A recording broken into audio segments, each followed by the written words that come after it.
Alarm për rreshje intensive në veri gjatë ditëve në vijim, Kesh paralajmëron qytetarët të tregojnë kujdes.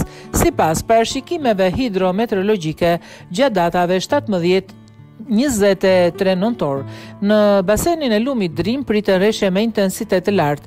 Rreshjet e dendura do të kulmojnë në data 18, 19 dhe 22 nëntor, kryesisht në zonat Thedh Valbon, Shkodër-Puk. Sasia e rreshjeve pritet të arrijë në Fierz në nivelin 150-200 ml dhe në Koman Baujdejes deri në 300 ml.